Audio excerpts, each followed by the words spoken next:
नमस्कार, मृदुभाषी के इस खास कार्यक्रम शख्सियत में आपका हार्दिक स्वागत है। मैं हूं हेमंत शर्मा। आज हम इस शख्सियत कार्यक्रम में आपको शहर की ट्रैफिक पर पैनी नज़र रखने वाले ऐसे शख्स से मुलाकात करवा रहे हैं जिनका नाम है इंदौर ट्रैफिक डीएसपी श्री उमाकांत चौधरी जी। उमाकांत जी, आपका बहुत बहुत स्वागत है मृदुभाषी के इस खास कार्यक्रम में। बहुत धन्यवाद। सबसे पहले हम जानेंगे कि शहर की ट्रैफिक के सुधार को लेकर हमने लाखों प्रयास किए, लेकिन बावजूद इसके इस शहर का ट्रैफिक वैसा ही बेतरतीब नज़र आता है। क्या नया विचार आपके मन में रहता है? किस तरह से हम लोग नया शहर में कुछ करके इसको बेहतर ट्रैफिक के रूप में शहर को इस देश में जैसे पहचान दिलाएं, जैसे हम स्वच्छता में नंबर 1 की जो बात करते हैं, वैसे ट्रैफिक को लेकर भी आप बड़े संजीदा नज़र आते हैं। क्या नया कर रहे हैं जिससे ये शहर का ट्रैफिक सुधरे? देखिए, इंदौर एक ऐसा शहर है जो लगातार विकसित होता हुआ शहर है। बिल्कुल। और अगर हम ट्रैफिक की बात करते हैं तो यहाँ पर जो पिछले वर्षों में जो वाहनों की संख्या में लगातार वृद्धि हुई है, लगभग 24 लाख से अधिक वाहन इंदौर शहर में रजिस्टर्ड हैं और हमारा जो एरिया है वो लगभग उतना ही है जी। जो हम शहर के अंदर जितने रोड चौड़े कर सकते थे वो हो चुके हैं और जो ट्रैफिक का अमला है वो भी हमारे पास बहुत सीमित है जी। लगभग 500 के आसपास हमारा अमला है इंदौर शहर में, जो 24 लाख वाहनों को मैनेज करता है पर डे।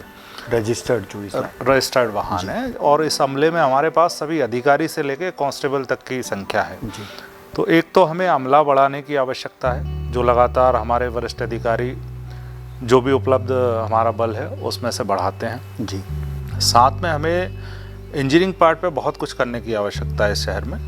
जो हमारे चौराहे हैं वो डेवलप हैं, कुछ चौराहे हो चुके हैं, लेफ्ट टर्न हमें ठीक करना है।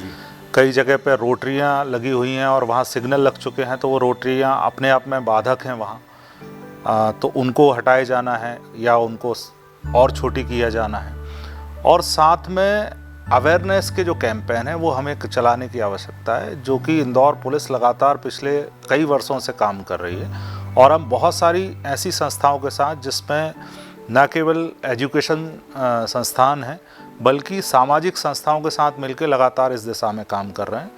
और वही एक कारण है कि अगर हम मेट्रो सिटीज़ में जो ट्रैफिक की समस्या देखते हैं और जो ट्रैफिक का दबाव देखते हैं, उस तुलना में इंदौर में काफ़ी अच्छा ट्रैफिक रेगुलेट होता है और उसमें कहीं ना कहीं इन सभी लोगों की भूमिका रहती है। सबसे महत्वपूर्ण तो ट्रैफिक सेंस डेवलप करना ही होता है, क्योंकि यातायात का अमले की बात करें तो हम बरसों से देखते आ रहे हैं कि कमी बरकरार ही है। तो जब तक ट्रैफिक का सेंस डेवलप नहीं होगा, मुझे नहीं लगता कि इस शहर में ट्रैफिक में बहुत ज़्यादा सुधार होगा। ट्रैफिक सेंस लोगों में आए, इसके अवेयरनेस के लिए आप लोग क्या क्या कैंपेन करते हैं? जैसा कि मैंने पहले बताया कि हम बहुत सारे संस्थाओं के बीच में जाते हैं, इसमें बहुत स्लो प्रोसेस होती है और ये एकदम से दिखाई भी नहीं देती है। इसके इम्पैक्ट आपको बाद में समझ में आते हैं। अगर हम स्कूलों में जाके हमारी टीम काम कर रही है तो वो एक आने वाली पूरी नई पीढ़ी को वो इससे अवेयर कर रही है और उसमें सतर्क कर रही है कि क्या चीज़ें हैं जिसकी वजह से लोग सड़क दुर्घटनाओं का शिकार होते हैं और लोगों की जान चली जाती है। और दूसरा होता है कि हम कॉलेज में, कोचिंग इंस्टीट्यूट में, हम बड़े बड़े संस्थाओं में जा रहे हैं। हमने बहुत सारी ऐसी एसोसिएशन है जो इस शहर में है और काफ़ी सहयोगी रूप से वो ट्रैफिक पुलिस के साथ मिलकर काम करते हैं। चाहे हम इंडियन मेडिकल एसोसिएशन की बात करें या चार्टर्ड अकाउंटेंट हैं, इंदौर मॉम्स हैं, लायंस और दूसरे क्लब्स हैं। इवन हमने नवाचार के तहत एयर होस्टेस तक को शहर की सड़कों पे अवेयरनेस के लिए उतारा है। और साथ में एक बहुत बड़ा इम्पैक्ट डालता है समाज में सोशल मीडिया का उपयोग हम कैसे करें, तो उसके लिए हमने एक सोशल इन्फ्लुएंसर्स की एक पूरी टीम बनाई है और वो टीम लगातार ट्रैफिक अवेयरनेस के जो हमारे कैंपेन होते हैं उनको अपने वॉल पे चलाती है और यूथ को वो इससे जोड़ती है कि ये क्यों ज़रूरी है और इससे क्या इम्पैक्ट आते हैं। कौन लोग शामिल है इसमें, किस तरह के लोग हैं इस आपका जिस ग्रुप है जिसमें? सोशल इन्फ्लुएंसर्स वो लोग हैं जिसमें सारे रेडियो के जो आरजे हैं वो भी हमारे साथ हैं, बहुत सारे आर्टिस्ट हैं वो साथ में हैं, बहुत सारे एक्टर, मॉडल जो इम्पैक्ट रखते हैं, जिनके फॉलोअर्स बहुत सारे हैं, वो सभी लोग हमारे साथ मिलके काम करते हैं। और जो भी हमें मैसेज देना होता है यूथ के बीच में ख़ास तौर पे, क्योंकि जो सड़क दुर्घटनाएं होती हैं उसमें यूथ सबसे ज़्यादा उनका शिकार होते हैं, तो उनको हमें समझाने की आवश्यकता है और उस दिशा में ये हमें बहुत सहयोग करते हैं। और हमने एक योजना ये भी लागू की है कि अगर आप हमारे साथ मिलकर सड़क पे वॉलंटियर नहीं बन सकते हैं तो आप सोशल मीडिया पे सोशल कॉप के रूप में हमसे जुड़ जाएं। क्या बात है, और वो सोशल कॉप का साथ जब आप जुड़ते हैं तो हमारे सभी अधिकारी बीच बीच में आयोजन करते हैं और उनको सम्मानित करते हैं। तो इस दिशा में हम लोग सभी प्रयास मॉडल और फॉलोअर्स से मुझे याद आया कि एक नया ट्रेंड चल पड़ा है। अभी आपने देखा कि एक मॉडल अपने फॉलोअर्स बढ़ाने के लिए सड़कों पर डांस करती हुई नज़र आई, एक करतब करता हुआ युवक नज़र आया। तो इस तरह के लोगों को हम लोग पॉजिटिव वे में किस तरह से इस ट्रैफिक को सुधार में ला सकते हैं, या उन्होंने अपनी गलती ज़रूर मानी है पर एक नया ट्रेंड चल रहा है, क्या इस पर रोक लगाना चाहिए या उन्हें सही दिशा में काम करने के लिए लाया जाना चाहिए? बिल्कुल, जैसा कि अभी का जो रिसेंटली मामला है वो रसोमा स्क्वायर्स का था और उन्होंने अपनी गलती भी मानी। मेरे ऑफिस में भी वो आई और उन्होंने बताया कि हाँ सर मुझसे गलती हुई है। पुलिस की जो कार्रवाई है, बिल्कुल पुलिस ने अपने स्तर पे कार्रवाई की है, क्योंकि हम ऐसी चीज़ों को आगे नहीं बढ़ाना चाहते कि लोग उससे इन्फ्लुएंस होकर और इस तरीके से काम करें। क्योंकि अगर आप बीच सड़क पे इस तरह के स्टंट करेंगे तो इससे न केवल दूसरों को असुविधा होती है बल्कि आपकी जान को भी खतरा होता है। उनके पेरेंट्स के साथ हमने उनको बुलाया था और उन्होंने अपनी गलती मानी और उन्होंने ये भी कहा है कि मुझे ये जानकारी नहीं थी कि इसका इस तरीके से इसको लिया जाएगा। तो आगे भविष्य में वो सुधार करके और हमारे साथ मिलके काम भी करना चाहते हैं। तो ऐसे बहुत सारे यूथ हैं जिनको सही दिशा देने की ज़रूरत है, तो निश्चित रूप से वो सही दिशा में काम। क्या युवक अभी तक युवक का जो वीडियो है वो हमारा जो अपराध दर्ज है थाना विजयनगर में, उसी में विवेचना में है और सोशल मीडिया पे उस युवक ने डाला था, लेकिन उसके बाद से उसका अकाउंट भी डिलीट हो चुका है। तो उसमें विवेचना जारी है और निश्चित रूप से उसमें कार्रवाई होगी। बेसिकली आप ट्रैफिक के बीच में लगातार काम करते हैं, इस शहर में मूल समस्या आपको क्या नज़र आती है ट्रैफिक को लेकर, जिसमें यदि अपन बदलाव किया जाए तो बहुत सारे चेंजेस सामने नज़र आएंगे इंदौर शहर में? एक तो अभी हमारे वर्तमान में इंदौर शहर में जो सिग्नल सिस्टम है वो बहुत पुराना है। तो वो सिस्टम जब नया अपग्रेड होगा और जब आर्टिफिशियल इंटेलिजेंस से युक्त हमारे सिग्नल्स आ जाएंगे, और लगभग 65 चौराहे ऐसे महत्वपूर्ण चौराहे हैं इंदौर शहर में जिनमें सिग्नल लगाए जाना है और वो जल्दी ही मेरे ख्याल से लग जाएंगे। स्मार्ट सिटी इंदौर इसमें काम कर रही है और जब वो सिग्नल लग जाएंगे तो वो प्रमुख चौराहों पर ट्रैफिक का जो दबाव है वो बहुत कम हो जाएगा और वो सिग्नल इस तरह के होंगे कि जहाँ ट्रैफिक का प्रेशर जिस दिशा में ज़्यादा होगा वहाँ का ट्रैफिक ज़्यादा देर तक छोड़ा जाएगा। तो वो टाइमिंग टाइमर से नहीं चलेगा, वो अपने सेंसर बेस्ड होंगे। जिस दिशा में ट्रैफिक का दबाव ज़्यादा है वो ट्रैफिक जो है ज़्यादा देर वहाँ ग्रीन रहेगा और जहाँ कम है वहाँ कम देर रहेगा। शहर में ट्रैफिक इंजीनियरिंग की भी बहुत आवश्यकता है सर। 86 में हुआ करता था एक ट्रैफिक इंजीनियरिंग विभाग, क्योंकि मूलतः जो पैसा आता है वो ट्रैफिक इंजीनियरिंग को मिलता है।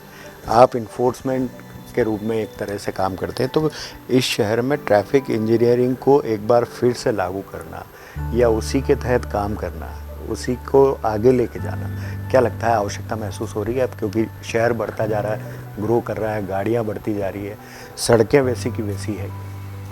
इसमें बहुत ज़रूरी भी है और सभी को लगता है। आप लोग देखते होंगे कि जब भी हम कोई चौराहे से निकलते हैं, अगर उसमें कोई टेक्निकल डिफेक्ट होता है तो वो एक साधारण व्यक्ति को भी उसमें समझ में आता है कि हाँ इसको अगर हम ठीक कर दें। यहाँ अगर चौराहे पे लेफ़्ट टर्न पे कोई पोल खड़ा हुआ है बिजली का या डीपी लगी हुई है तो वो सबको दिखाई देती है। तो इस दिशा में एक सड़क सुरक्षा समिति होती है और उसकी समय समय पर बैठकें होती हैं और उसका काम ये होता है कि जो हमारे विभिन्न एजेंसियां होती हैं, इसमें नगर निगम भी होता है, इसमें पुलिस भी होती है, इसमें आरटीओ भी होता है, आईडीए है, एनएचएआई है और जो हमारे जनप्रतिनिधि हैं, ये सभी लोग बैठ के उसमें रिव्यू करते हैं। अलग अलग विभाग अपने प्रस्ताव रखते हैं और उसमें जो निर्णय पारित होते हैं फिर उनको एग्जीक्यूट किया जाता है। अभी ट्रैफिक इंजीनियरिंग का काम होता है सर क्या? बिल्कुल, ट्रैफिक इंजीनियरिंग का लगातार काम हो रहा है। नगर निगम इसमें तेज़ गति से भी कई चौराहे आपने देखा होगा पिछले 1-2 साल में अगर कोरोना काल को बीच में हम छोड़ दें तो काफ़ी 33 ऐसे चौराहे हैं जिनके लेफ्ट टर्न हम लोगों ने ठीक किए हैं। खजराना एक बड़ी समस्या, हाँ, खजराना चौराहा है जिसमें आपने पहले देखते होंगे और आज की तुलना में बहुत काफ़ी सुधार हुआ है। जो LIG चौराहे की हम बात करेंगे तो वहाँ भी लेफ्ट टर्न, जो लिंक रोड है वहाँ का लेफ्ट टर्न ठीक किया है। पलासिया चौराहे पे आप देखेंगे तो ऐसे कई सारे चौराहे हैं जिनके लेफ्ट टर्न भी ठीक किए हैं, रोटरियाँ भी छोटी हुई हैं। कुछ चौराहे ऐसे थे जहाँ पे, जैसे मैं एक बात कहूँगा कि भंवरकुआं चौराहे पर रॉन्ग साइड से आने वाली बहुत बड़ी समस्या थी। उसका एक मूल कारण भी था कि अगर आप 1-1.5 किलोमीटर तक कोई कट नहीं देंगे तो जाहिर सी बात है कि लोग उसको उसको रॉन्ग साइड का यूज़ करेंगे, ज़्यादा उनका होता है। तो एक नया BRTS में चौराहा डेवलप किया, भोलाराम उस्ताद चौराहा, जो आप देखते होंगे। उसमें ना केवल BRTS को काटा गया, नया चौराहा डेवलप किया, उसके सिग्नल भी लगाए गए, एक रिलीफ मिलता है उससे तो लोगों उस दिशा में लगातार प्रयास किए जा रहे हैं। और आगे आने वाले समय में मुझे लगता है कि इंदौर शहर में बहुत सारे ऐसे फ्लाईओवर, बंगाली चौराहे पे जो हमारा पिपलियाना चौराहा बन चुका है, तो इस तरह से जो काम हो रहे हैं वो आगे आने वाले समय में हमारा ट्रैफिक और स्मूथ हो। फ्लाईओवर्स की तो बहुत आवश्यकता है सर शहर में। आपको और कौन कौन से क्षेत्र जो जहाँ यातायात का दबाव काफ़ी है वहाँ आपको आवश्यकता महसूस होती है कि यहाँ फ्लाईओवर होना चाहिए? AB रोड एक ऐसा इम्पॉर्टेंट रोड है जहाँ पे बहुत सारे चौराहे हैं और बहुत सारे सिग्नल्स हैं, और अगर कोई व्यक्ति देवास नाके से जाके राजीव गांधी चौराहे तक जाना चाहता है तो उसको बहुत सारे सिग्नल पार करने होते हैं। बिल्कुल सही। तो ऐसे रोड पे फ्लाईओवर्स की आवश्यकता है, उस दिशा में काम भी हो रहा है।